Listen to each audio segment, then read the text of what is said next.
Tonight is the Cruising Division 6 Thursday evening lecture, third one we've done on Zoom because of COVID and the lockdown. So it's my very great pleasure to welcome tonight's speaker, Rosalyn Goulding. Rosalyn is a Collections and Engagement Manager at the St. Barbe Museum and Art Gallery, and she's arrived here tonight via 10 years or so in the museum service, which has taken her from Scotland to Land's End virtually, and apparently a bit offshore to an island. So Rosalyn, you mentioned the Ascension Island. What were you doing out there with museums? Well, pretty much the same thing I do in all the other museums, really. As you said, I worked in a museum near Land's End, which was the Telegraph Museum in Porthcurno. Porthcurno used to be a cable and wireless telegraph station, had telegraph stations all over the world. One of those places was on Ascension Island, and some of our volunteers had worked there. And when I left Cornwall, I went out there just for a 6-week placement, really, to modernise the museum. Which was quite a tall order in 6 weeks, but it was a lot of fun. Oh, very fortuitous. I know the museum at Porthcurno. I've been there, and so what a fabulous place to work. Love that part of the country. Anyway, Rosalyn, if you'd like to, well, sorry, I should say that Rosalyn's talk tonight is about the command of the seas, the Navy and the New Forest against Napoleon. So Rosalyn, it's over to you if you'd like to deliver tonight's lecture. Sure. Thank you very much. Thank you for asking me here, well, not here, sadly, to talk this evening. I'm just going to share my screen now, so hopefully that will all be working soon. There we go.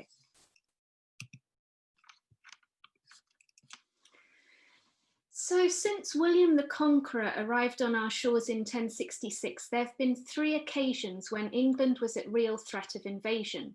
2 of those are very well known. The arrival of the Spanish Armada in 1588, and then Operation Sea Lion in 1940, which was Hitler's planned invasion of Britain.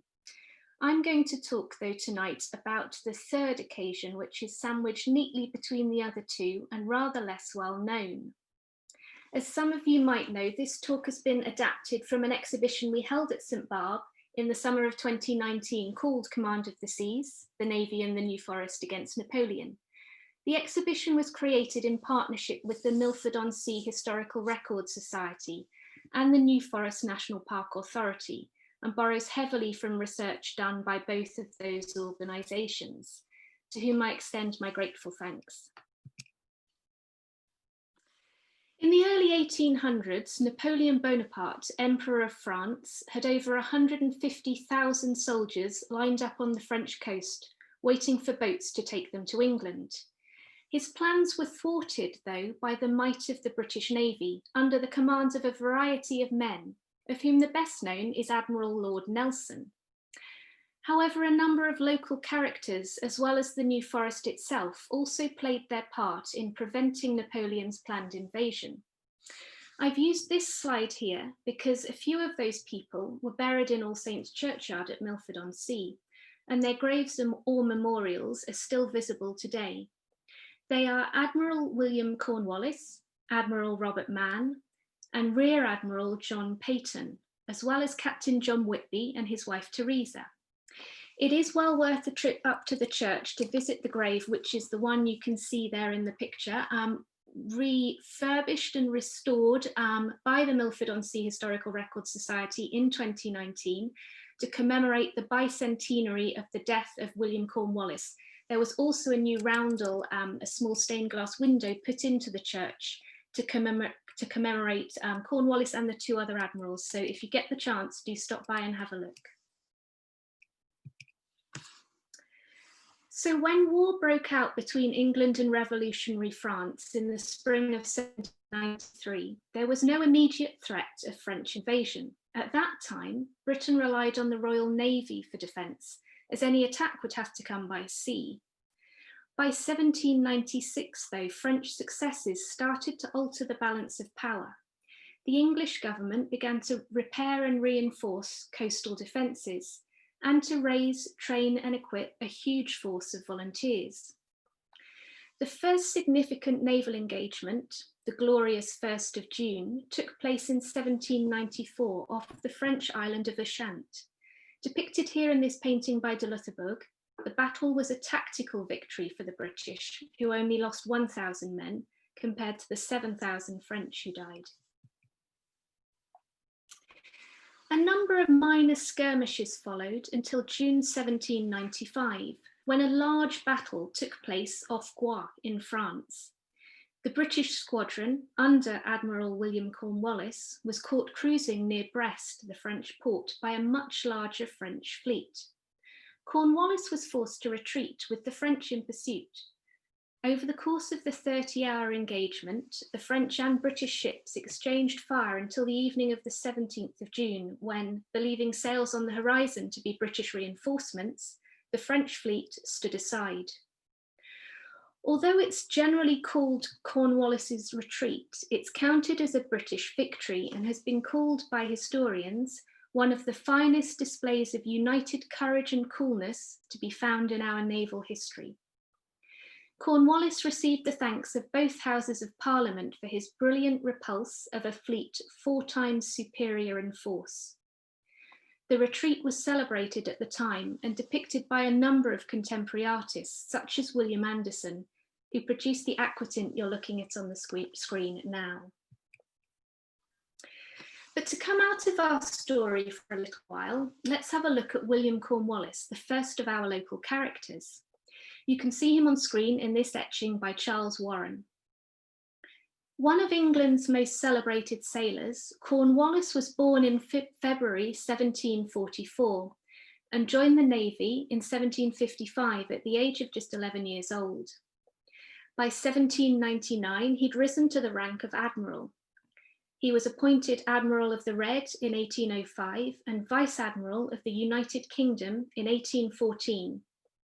Now, just an aside here for any of those of you like me who don't have a background in naval history, until 1864, officers of flag rank were grouped into squadrons. In order of seniority, these were the red, the white, and the blue, with the ranks of Admiral, Vice Admiral, and Rear Admiral in each one. Promotion tended to be automatic, carrying on past retirement, with the only barrier to promotion being death. So with these 2 titles, Admiral of the Red and Vice Admiral of the United Kingdom, Cornwallis was in the second most powerful position in the Royal Navy, subordinate only to the Lord High Admiral. Respected by his fellow officers and loved by his men, Cornwallis was given the nickname Billy Blue, because whenever he had to return to port due to bad weather or because there were problems with his ship, he'd immediately raise the Blue Peter to show he was ready to put out to sea again at the first opportunity. There was also a sea shanty written about him, entitled Billy Blue as well, which started, "It was just at break of day, we were cruising in the bay with Billy Blue and the Sovereign in the van. When the French fleet bound for Brest from Belle-Isle came heading west, 'twas so, my lads, the saucy game began. Here's to you, Billy Blue, here's to you." It goes on for quite a long time, so I'll stop there.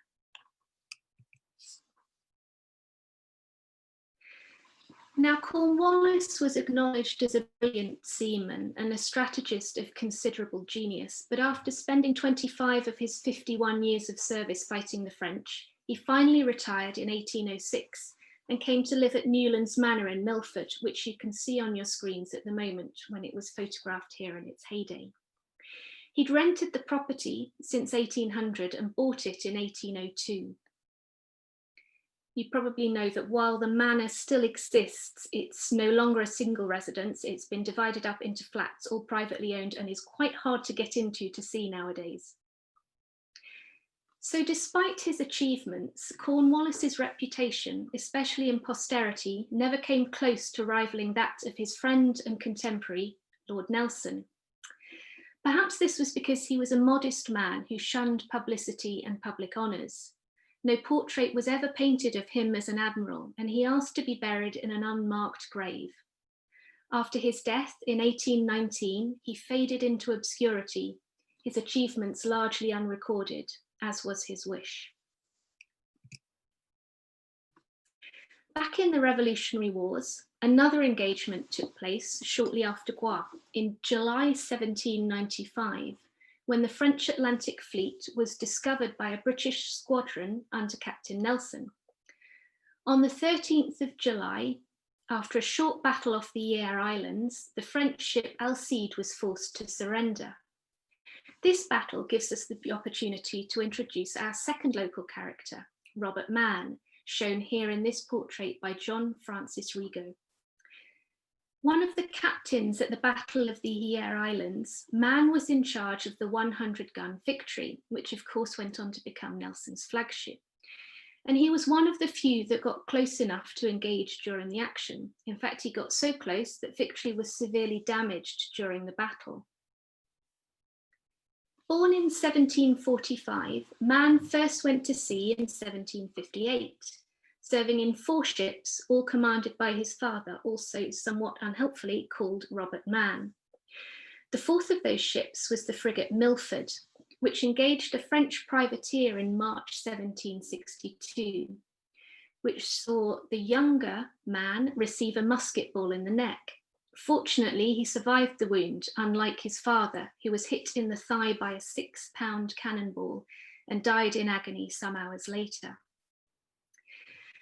So our Robert Mann had something of an unspectacular career, but it was solid, leading to his promotion to Rear Admiral of the White and command of a squadron monitoring the French off Cadiz in Spain. When Spain entered the war on the side of the French, Mann, short of supplies and unable to join up with Admiral Jervis and the Mediterranean fleet, was obliged to return to England. Jervis was forced to abandon the Mediterranean and blamed Mann for this, causing considerable damage to his reputation. When Jervis was appointed First Lord of the Admiralty in 1801, Mann's career was effectively over. A friend of Cornwallis, Mann moved into Pennington House in 1789. From 1797 to 1801, he was one of the 7 Lord Commissioners of the Admiralty who directed naval operations against Napoleon. He died an Admiral of the Red at Pennington House in 1813 and was buried at Milford. Most historians now recognise his worth, agreeing with Nelson, who described him as a good man in every sense of the word. When the Spanish allied with France in October 1796, the threat to Britain increased. The next major sea battle in the Revolutionary Wars occurred in February 1797 off the Portuguese headland of Cape St. Vincent. One of the British ships, HMS Captain, was commanded by Horatio Nelson, who you can see on screen at the moment, who was taking part in his first fleet action. When the British and Spanish fleets engaged, Nelson, on his own initiative, ordered Captain out of line towards the Spanish ships. He manoeuvred alongside the Spanish San Nicolas and led a boarding party to take her. Although San Nicolas was still firing her guns at British ships, some of her officers surrendered. Nelson's boarding party also came under fire from the San Joseph, another Spanish ship, whose rigging was entangled with that of San Nicolas. Seizing the opportunity, Nelson boarded San Joseph as well, the officers of which also surrendered. At the end of the battle, Britain had attained a great victory, with Nelson's actions the battle's highlight. Although he disobeyed orders by breaking line and risking a court-martial if his action had gone wrong, he was warmly received by Jervis. It was rare for flag officers to capture one ship like this, but 2 was completely without precedent. News of his heroics captured the public imagination. He was made Knight of the Bath and promoted to Rear Admiral. Britain was also feeling under threat from the enemy within when in 1797 2 mutinies broke out. In April, 16 ships of the Channel Fleet refused to sail and mounted a collective mutiny at Spithead in Portsmouth. The sailors were, perhaps understandably, annoyed that their pay hadn't been increased in the last 150 years, especially since that of the army had. They also felt their rations could be improved, not least with more fresh fruit and meat. Some officers, considered to ill-treat their crews, were sent ashore and their permanent removal demanded. The mutiny at Spithead was unusual. It was peaceful, organised and reasonable. Within a few weeks, the demands of the mutineers were met. But the mutiny at the Nore in the Thames estuary in May 1797 was potentially much more serious, as the mutineers attempted to go beyond the demands made at Spithead. They wanted more shore leave, a fairer distribution of prize money, and changes to the Articles of War. When they tried to blockade the Thames, which was an important trade route, of course, into London, it took a much more serious turn. The Admiralty was determined not to accede to any more demands. One of the men credited with suppressing the mutiny was Sir Harry Burrard Neale, who you can see on your screens at the moment. In 1797, he was in command of the frigate San Fiorenzo and heading into London to pick up the Princess, who he was tasked with taking over to the Isle of Wight. Unbeknownst to him, he sailed into the middle of the mutiny and his crew were ordered to give the rebels their support. Sir Harry kept his head down, though, but made his crew appear to cooperate by raising the red flag that showed they were in sympathy with the rebels. As soon as possible, the ship made her escape, being fired on all the time by the mutineers. He and his ship made it to Sheerness, where they were able to report the situation to the naval authorities, so bringing the mutiny to quite a quick conclusion.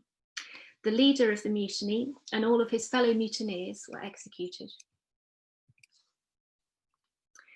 Sir Harry was hailed a hero by the merchants of London, who'd lost a lot of trade during the mutiny, as none of their ships had been able to enter or leave port.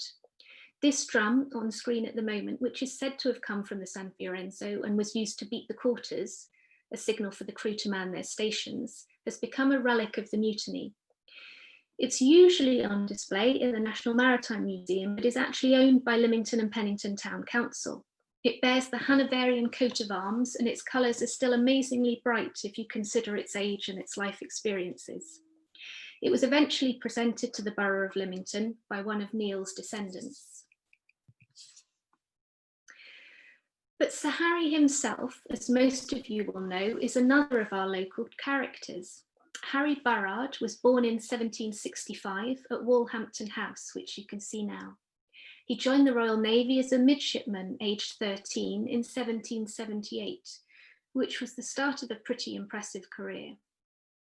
Hailed a hero for his role in suppressing the Nore mutiny, he was soon appointed Groom of the Bedchamber by George III as a reward.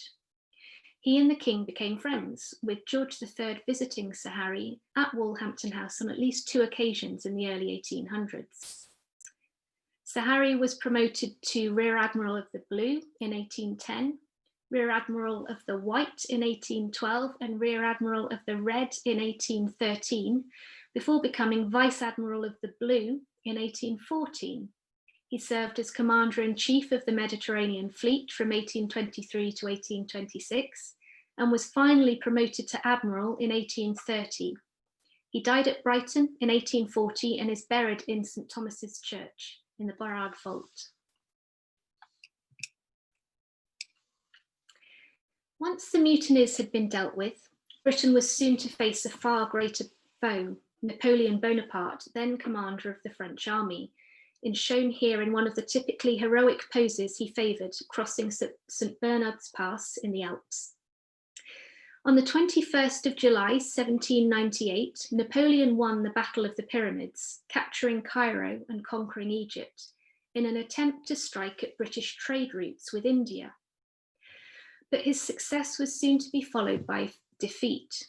He anchored his fleet in Abuka Bay, a few miles to the east of Alexandria, in a strong and carefully selected defensive position, close inshore and protected by shoals and a shore battery on a nearby island.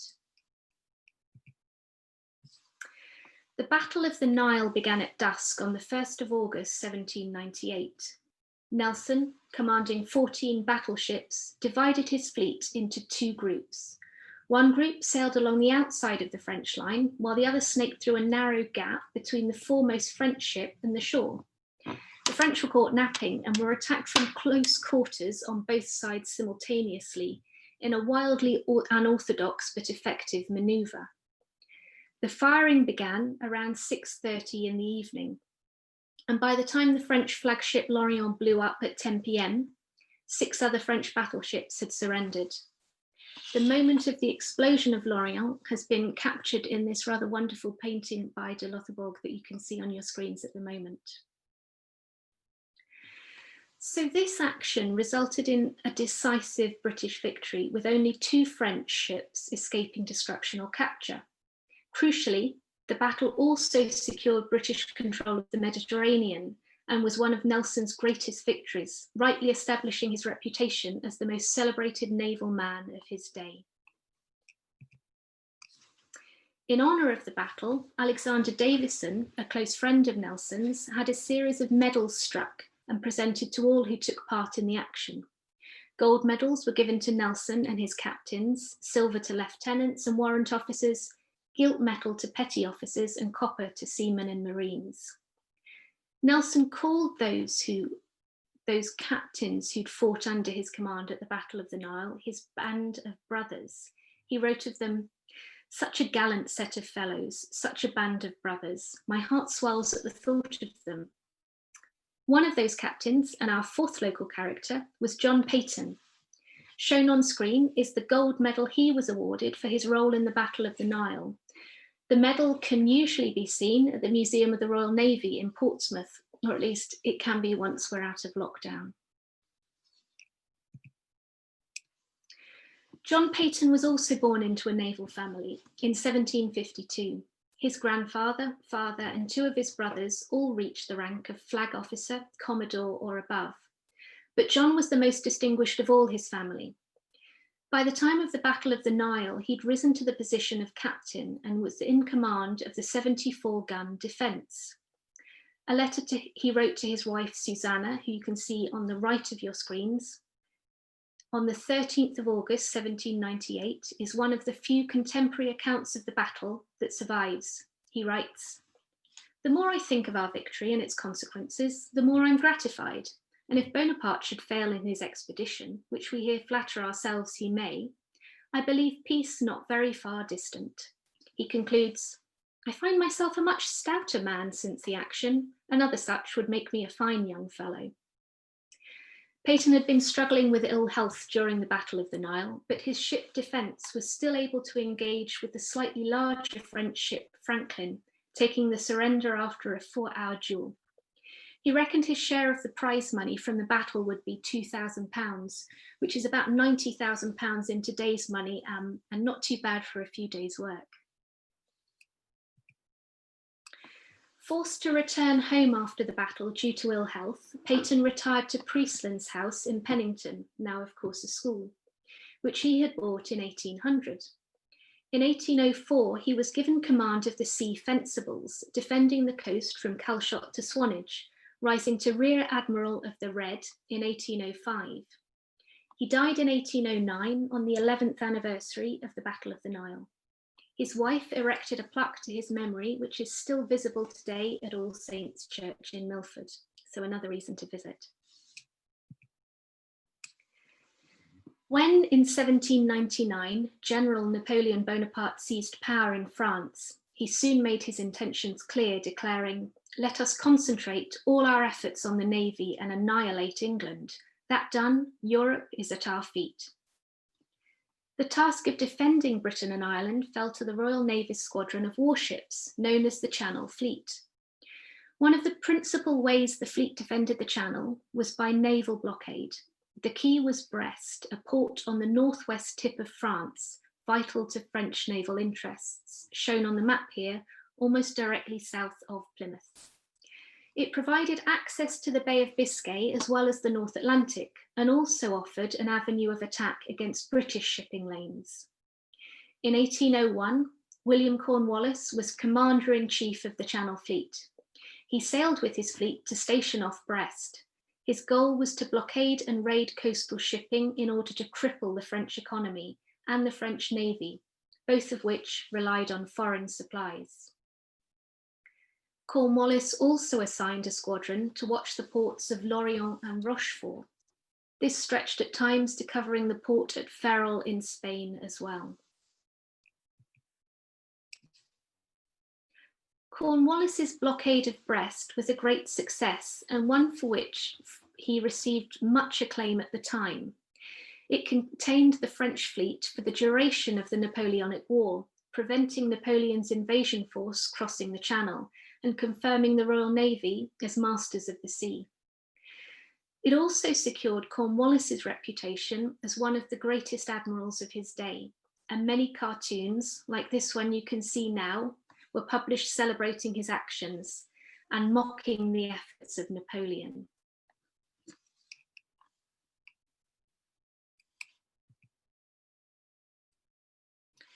Napoleon's plan for invading England depended on his fleet escaping from the British ships that were blockading Brest under Cornwallis and those blockading Toulon, which were under Nelson.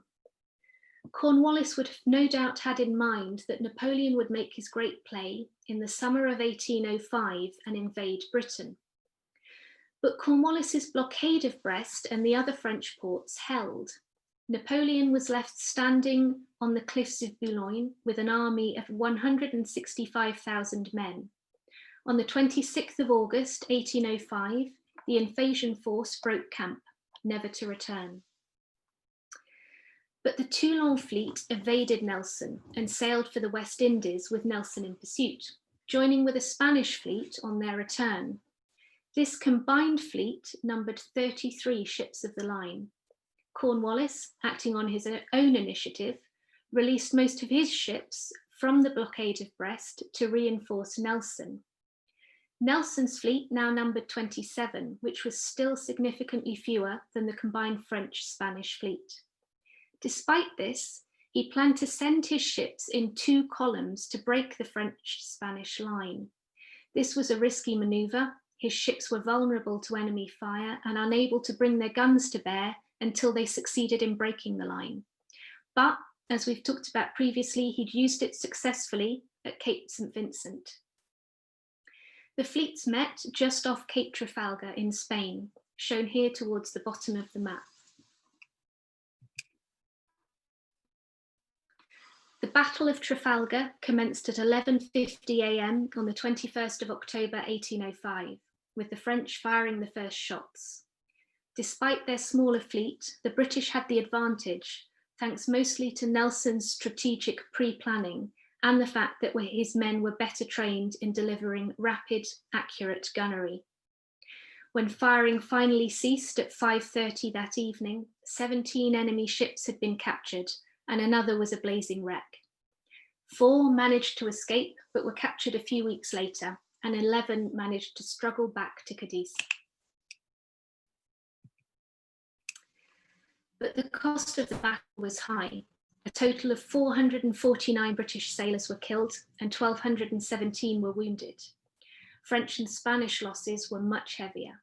4,408 were dead, 2,545 wounded, and some 20,000 taken prisoner. In the picture you can see on the screen at the moment, which is Turner's largest painting and his only royal commission, he paints the relative positions of ships during the battle, with Nelson's Victory dominating the scene. The falling mast, which you can see slightly towards the right of Victory, is thought to be an allusion to Nelson's death, while the code flags spell out the word duty, both the last word of Nelson's signal to the British fleet and the last words he reportedly spoke. Turner delivered the work to King George IV in 1824, but it wasn't very well received, provoking criticism for its non-chronological approach to the battle and its powerful allusions to the blood price of Britain's triumph. In the foreground, for example, you can see British seamen trying to save their own and enemy crew from the blooded sea.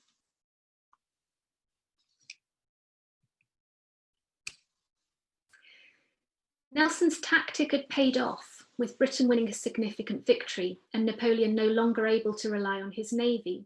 But Nelson himself paid the highest price. During the battle, he was struck by a musket ball fired by a French marksman aboard the Redoubtable. It was a mortal wound. He was carried below deck on the Victory and lived long enough to hear his fleet's defeat of the French. He died at 4:30 p.m. on that same day.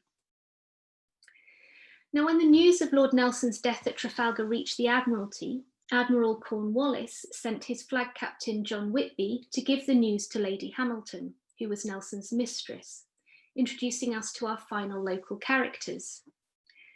Nelson had begun an affair with Lady Hamilton in 1799 when both were married to other people. By the time of Nelson's death, in what was probably the biggest scandal of the age, they were virtually living as husband and wife and making little effort to conceal it. When Captain Whitby brought the news to Lady Hamilton, in her words, he came in with a pale countenance and in a faint voice said, "We have gained a great victory." Captain Whitby was unable to speak. Tears in his eyes and a deathly paleness over his face made me comprehend him.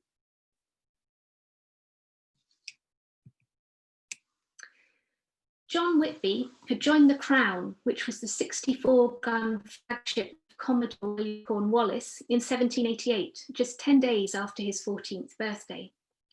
Whitby must have impressed Cornwallis, who from then on seems to have assumed an almost paternal role towards him. By December 1792, Whitby had been promoted to Master and Commander of the sloop Despatch, and by April 1793 became post-captain of Cornwallis's ship Minerva. In 1802, John Whitby married Mary Ann Theresa Simmons in Plymouth, returning to sea shortly afterwards. Somewhat strangely, the couple then moved into Newlands Manor with Cornwallis 6 months after their marriage.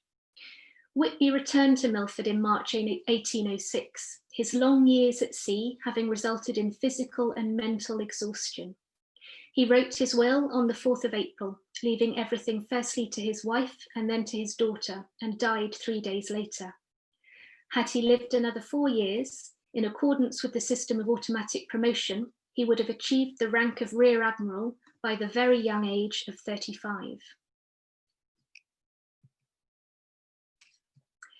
Mary Ann Theresa Simmons, or Mrs. Whitby as we often call her, is really worthy of a talk in her own right. She was born on the 18th of December, 1783 to Thomas Simmons, a post-captain in the Royal Navy. After her marriage to John Whitby in 1802, she moved to Milford, and from the age of 20, while Cornwallis and her husband were away at sea, was given responsibility for running the Newlands estate. A notable businesswoman with a gift for estate management, Mrs. Whitby was also interested in breeding silkworms. She laid out a plantation of 1,000 mulberry trees at Newlands, as a silkworm's preferred food is white mulberry leaves. Her aim was to reintroduce the silk industry to the country, providing employment for poor women. Mrs. Whitby also conducted various experiments on silkworms and corresponded with Charles Darwin, who cited her results in one of his papers in 1851. When Cornwallis died in 1819, he left Newlands to Mrs. Whitby in trust for her daughter Theresa. She continued to acquire more land, and by the 1840s, the Newlands estate covered 1,900 acres. By the time of her death in 1850, Mrs. Whitby owned 30% of land in Milford, including the seafront. Married women, of course, weren't able to own property in their own right in England at this time. It was only because she was a widow that Mrs. Whitby was actually able to achieve this. Of course, the other character in our story is the New Forest itself, which played a role in the wars against France in the 19th century. From 1079, when the New Forest was created, timber was taken on quite a small scale, really, to build or repair houses and ships. But it wasn't until the 1600s that the amount of timber taken from the forest increased quite significantly. After the death of King James I in 1625, who was the last recorded monarch to hunt in the New Forest, its primary role became one of timber supply. By 1700, 7 areas of the New Forest had been enclosed to keep animals out, allowing for the growth of timber specifically designated for use by the Navy. During their regular visits to the New Forest to inspect the enclosures, naval surveyors from Portsmouth would sometimes decide to claim trees outside the enclosed areas. They carved something known as the King's Mark, or broad arrow, into trees suitable for a ship's construction. A few, like this one, hopefully you can see on the screen, carved into the paler part of the tree, still remain on trees in the forest today, as they were claimed but never felled. Building a naval ship required a huge number of trees. Henry VIII's ship, the Mary Rose, built in 1510, used 600 trees. But by the time it came to build Nelson's flagship Victory 2 centuries later, 6,000 trees had to be felled, or about 100 acres of forest, just for that one ship. The demand for timber for shipbuilding put huge pressure on the New Forest, which, despite being one of the most productive of the Crown estates, still only managed to provide about 10% of the timber required by the Navy. The other 90% came from private estates or was imported in from the colonies. The slide here gives you a bit of an idea of the type of trees the surveyors would be looking for, and how the wood of these trees could have been used to make the different parts of a ship.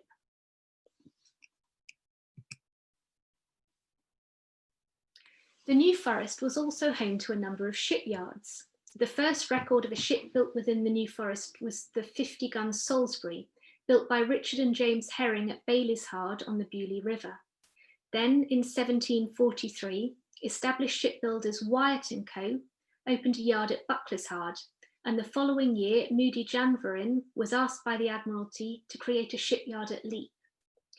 By 1748, the business at Buckleshard had been transferred to Henry Adams, who secured his first Admiralty contract to construct the 24-gun vessel Mermaid.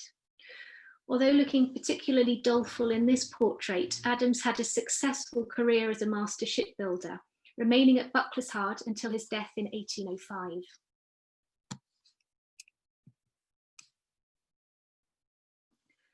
Although shipbuilding never really took off at Baileyshard or Leap, it did flourish at Buckleshard. In just over 70 years, 52 vessels were built for the Admiralty. This slide shows the launch of the 36-gun Euryalus, which happened on the 6th of June, 1803. The 74-gun Swiftsure is also shown under construction just to the left of the Euryalus. Both ships were built by Henry Adams and both fought at the Battle of Trafalgar. From the mid-1800s, though, iron began to take over from wood as the main shipbuilding material. The last ship to be launched from the slips at Buckleshard was the Repulse in 1818. By 1859, France had launched the first ocean-going ironclad warship, which was the wooden-hulled Gloire. The following year, the Royal Navy launched Warrior, which was the first steam-powered, armour-plated, iron-hulled warship. This signified the end for the New Forest as a naval plantation.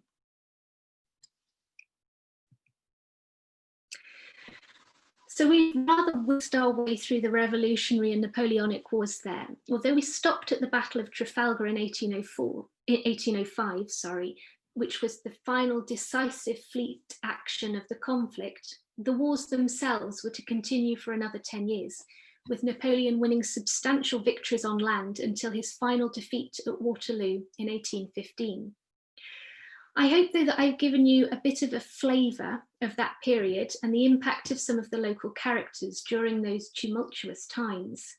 If you're interested in finding out more about the local side of things, Moshes, the Milford-on-Sea Historical Records Society, produced an occasional magazine to complement our exhibition, which is available for purchase via their website or at St Barbe Museum once we're open.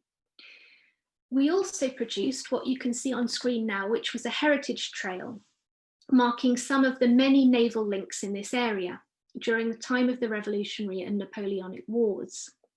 If you've not already got a copy, it's well worth downloading one for free from the Moshes website. And I've put the link up at the bottom of the page there. It's actually a really great lockdown-friendly activity because you don't need to go into anywhere to see anything. And if you're really fortunate, there may be a cafe open for takeaway nearby.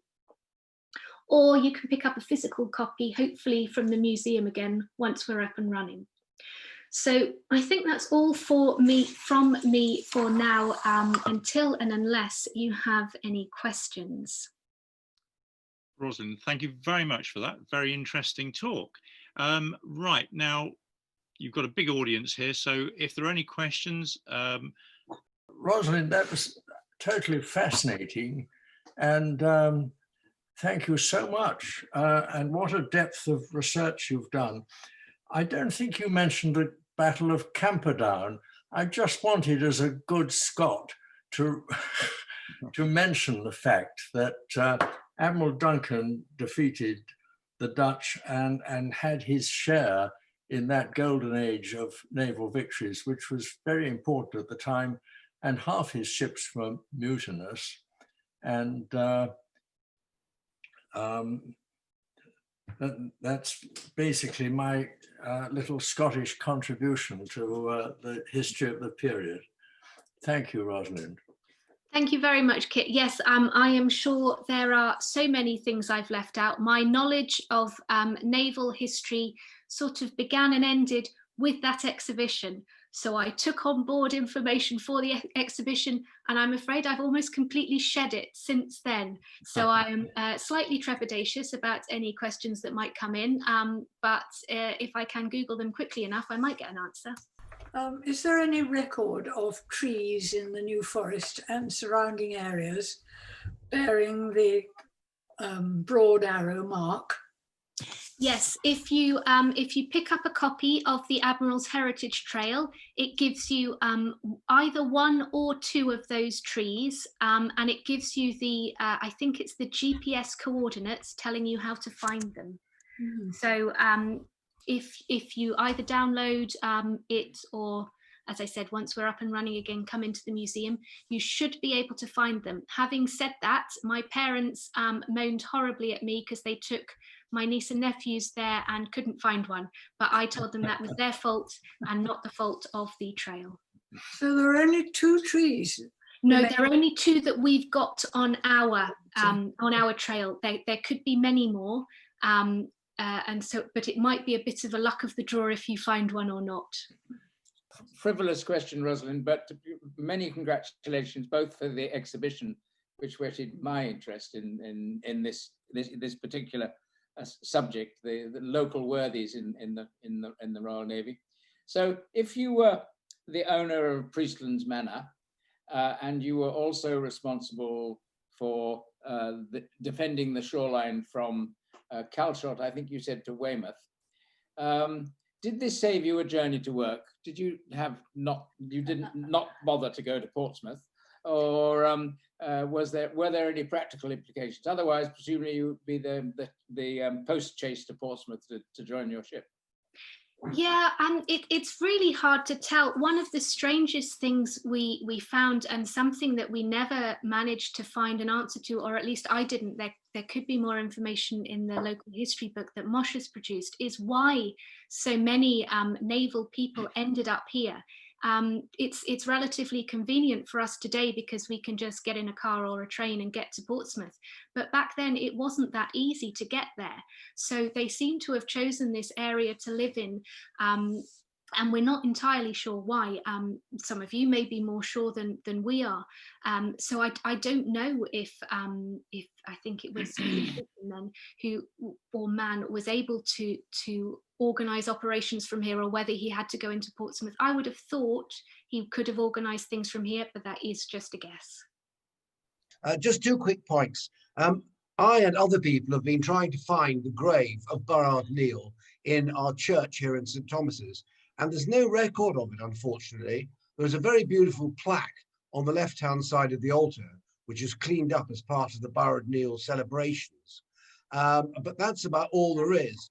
There's no grave that we've ever been able to find for him, unlike the ones in Milford, which are very clearly marked. And the second point I just wanted to mention is that you talked about the invasion of Britain and how it was didn't take part in the 1790s. But there was, of course, another invasion of Britain in 1797, when the French fleet landed at Fishguard, and that is commemorated by a big tapestry in Fishguard now. I mean, the French apparently got drunk on local beer and they were beaten very easily and had to retire. But there was actually, that was the last time Britain was ever actually invaded by a foreign foe. Was that, sorry, is that Wales? It was, yes, Fishguard in Wales, yes. I tried to say, and forgive me if I didn't, I tried to say England rather than Britain, because I have been caught out and brought up for this once before. So I tried to say England. I may have said Britain, in which case I do apologise. No, the last invasion, sorry, go on, you finish. No, sorry, to refer back to Burrard, I don't know about the location of a grave. I do know that there is a chap doing local history research in the churchyard called Nigel Mussett, and he is trying to map all of the, well, as many of the gravestones as he can. So hopefully he might be able to find something, but it can be really difficult. I know the NFMPA were doing a project where they could take a certain type of photo with quite expensive equipment that showed you far more detail than you were able to see visibly. So there are ways of doing it, but yeah, hopefully he'll find something. We don't know. Well, I hope so too, thank you. The last invasion of England that I'm aware of was in 1545, when the French occupied the Isle of Wight. I'm going to be wrong somehow. No. Andrew, thank you very much. And we have a question from John or Sylvia Cobring. So, thank you, Rosalyn. Very interesting chat. I'm just wondering whether you can confirm this is your understanding as well, and something that may be of interest to all us voters is one of the reasons why the French canal system is so extent and widespread is that after the Battle of Trafalgar, Napoleon resigned himself to the fact that he could no longer use the sea to transport troops and supplies around the French coast, and hence embarked upon an extensive canal building project. I don't know whether you could confirm that's true. I have absolutely no idea. It sounds like something that could be true, but I would be completely guessing, if I'm afraid, if I said yes or no. Thank you. Sounds a fascinating idea. I think, Nick Riley, did I see you waving at the camera a few minutes ago? And if yes, so... it was really just a reflection when I was thinking about the 6,000 trees to build Victory, and sawing those trees up, local employment, and in sawing those trees up with hand saws, deep pits, I imagine, and then transporting the whole lot over to Portsmouth or wherever the boat was built. Just an extraordinary amount of work. Indeed, yeah. Thank you very much. And we have Peter Bell. Would you like to? Oh, well, one thing was about the canals. Somebody asked about that. Well, having gone through the canals du Midi, as you are aware, they were built to, particularly that one, to help move materiel from the Atlantic through to the Mediterranean. Now, the original Canal du Midi was only built from the Mediterranean up to Toulouse, which of course is one of the big centres of population down that part of the world. So I can confirm whoever said that the canals were built to help Napoleon's work. They're actually built before Napoleon, because they were 17th century and they were built to just move stuff around. But he helped build the canals that were not the Canal du Midi, using the Canal du Midi as a model, because it was one of the very first to be built by Jean-Pierre, whatever his name was, I can't remember now, I wrote it several years ago.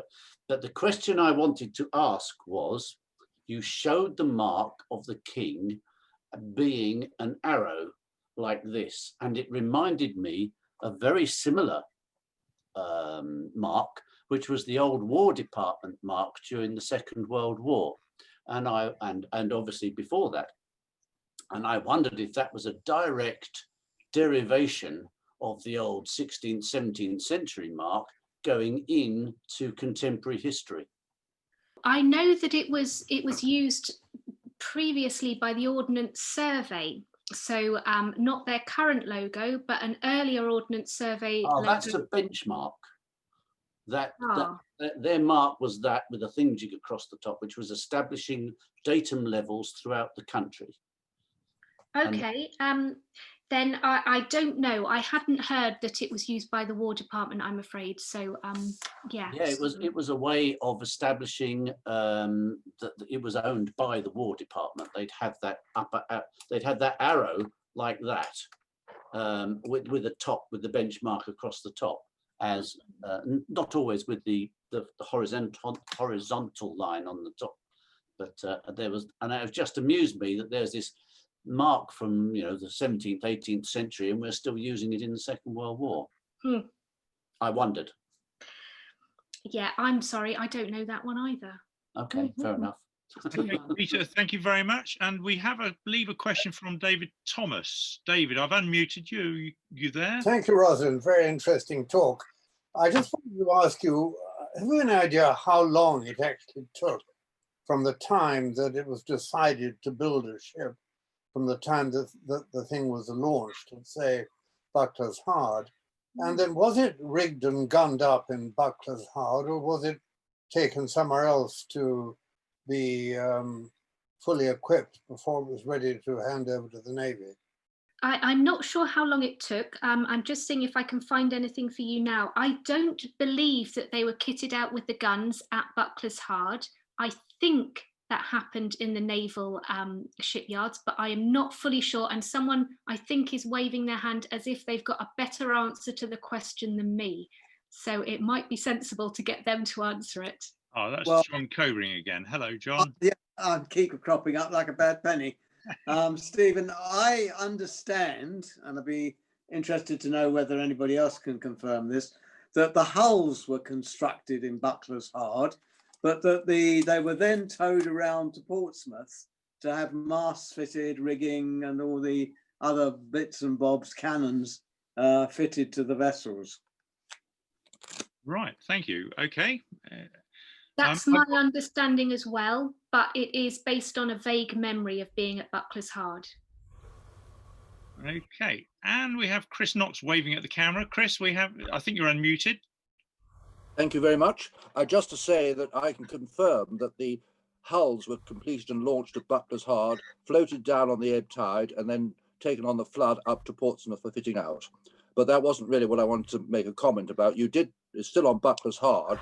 One of the most famous ships to be built at Buckler's Hard was HMS Agamemnon, which was commanded by Nelson and was his favorite ever ship. He always thought it was the best sailor he ever had, and he commanded it both as captain and then as commodore before he transferred to captain just before the Battle of Cape St. Vincent. Thank you. Right, thank you very much. Anybody else? I'm looking at cameras. I think, yes. Oh, right. Kit, let's bring you in. Kit, hello again. Hello, a very brief contribution about the broad arrow, which when I joined the Navy in the 50s, was marked on practically everything portable, so you didn't pinch it, even the lavatory paper. Right, now then, there's a number of waving. Oh, hang on, we have Jane. Well, it wasn't really a question, but I understood that the French tried to invade the Isle of Wight in about 1836 or 37, about the time that Queen Victoria came to the throne. And my son-in-law said, what a shame, we could have had good food there for years. Hello. I'm just going back to the arrow, really. When I went to sea when I was 16, I was given this pair of naval binoculars, and you can just see the yellow. I don't know whether you can see it. You can just see the arrow on it. And there they are, a nice pair of naval binoculars. Good to see they're still in use. Yes. Yes.